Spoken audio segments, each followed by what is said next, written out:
Salut, c'est Alex, j'espère que tu vas bien. Ça y est, on est en Chine. Je te retrouve avec moi aujourd'hui à Nanking, donc Nanting, ou dans la ville dans laquelle je réside actuellement et qui est aussi ma ville principale en Chine. Ce que je te propose, c'est de te raconter un petit peu comment s'est passé mon retour en Chine, te raconter aussi un peu mes premières impressions, parce que pas mal de choses ont changé, comme tu t'en doutes, en 2 ans en Chine.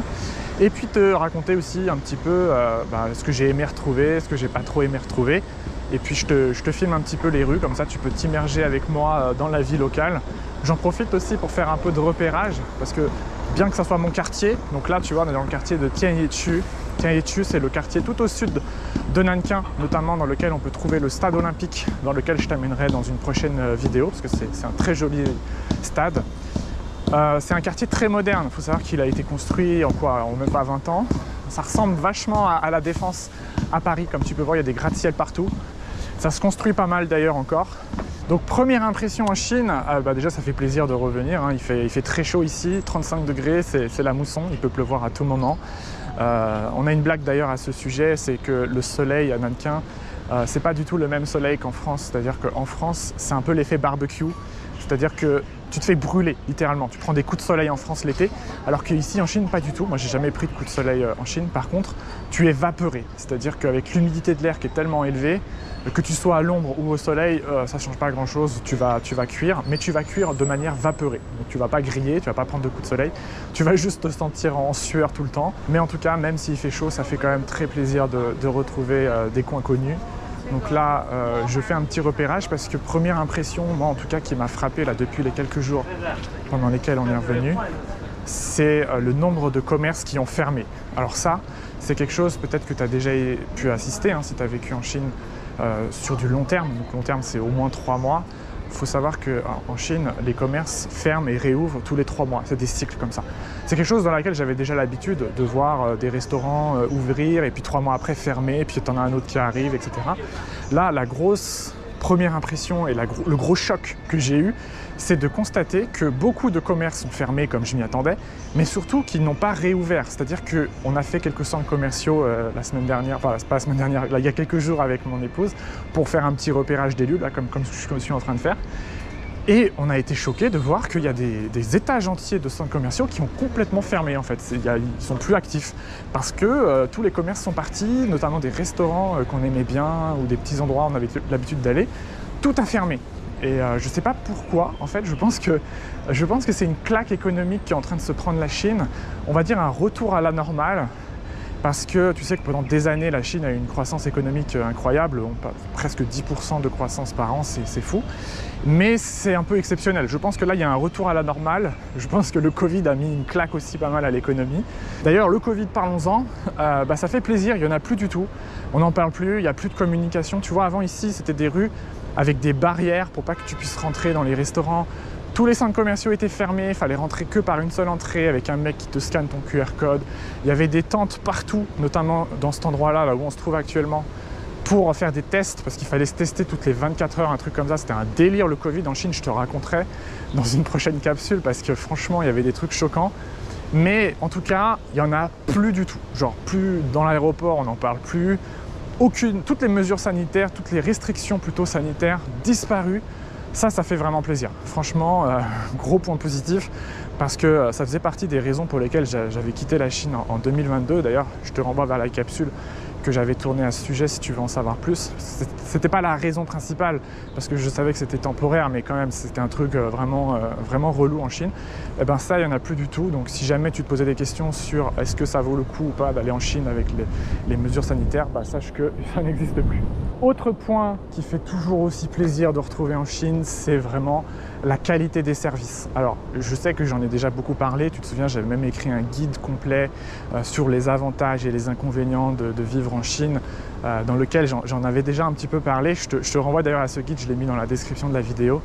Mais quel plaisir de pouvoir, à n'importe quelle heure, à n'importe quand, aller faire des courses, aller manger au restaurant. Tu vois, on est arrivé dimanche soir très tard en Chine, il était plus de minuit, on n'avait pas mangé, on était complètement décalé du décalage horaire. Pas de problème, tu prends ton application, tu commandes un plat, tous les restaurants sont ouverts. Les Waimai, donc les Waimai c'est les livreurs de nourriture en scooter, pas de souci, ils te livrent et franchement quel plaisir, tu as besoin d'une nourrice sous 24 heures pour garder les enfants, pas de problème. Autre point que j'ai noté en arrivant à Nankin, donc là ça fait que 3 jours, mais déjà c'est un gros point positif, c'est vraiment la qualité de l'air. Alors tu peux pas t'en rendre compte par vidéo, mais moi je peux t'assurer que je le sens déjà en respirant. Et puis surtout, regarde-moi ce ciel bleu quoi.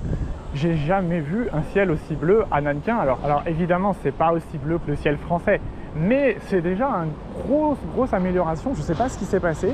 Peut-être qu'il y a eu des nouvelles mesures, je sais pas. Peut-être que c'est dû aussi à la récession économique, j'en sais rien.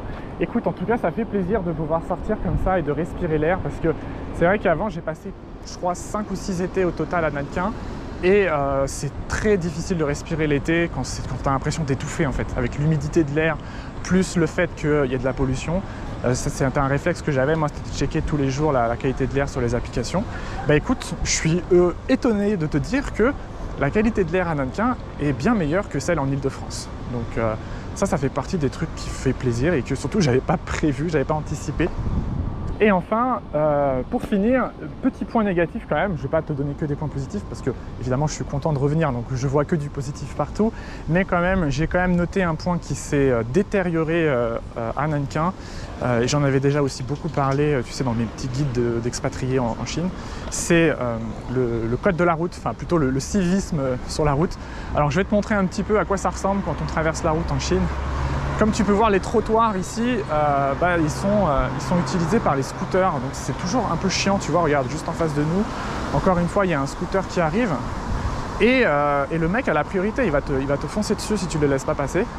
Donc c'est toujours relou quand tu marches comme ça sur des trottoirs qui sont squattés. Alors là, c'est que des scooters, ça va, on peut encore marcher, mais je t'assure que des fois, c'est des grosses voitures, des grosses SUV là, qui se garent en plein milieu.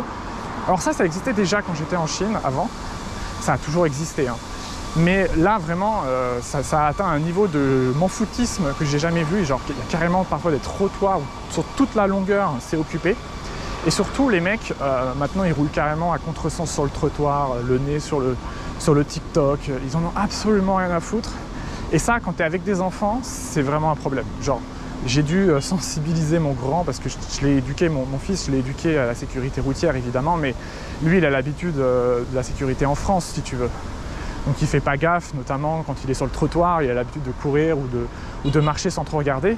Bah ça, c'est plus possible. Il faut vraiment faire gaffe parce que là, ça s'est vraiment détérioré. Regarde la voiture devant nous, là, elle est garée en plein sur le passage piéton. Ils en ont absolument rien à foutre. La sécurité routière, absolument rien à foutre. J'ai eu un commentaire d'ailleurs récemment là, sur le site, ça m'a fait marrer, en me disant « Oui Alex, tu juges trop d'un point de vue français, les Chinois en fait ils savent bien conduire, d'ailleurs la preuve, ils font toujours gaffe ».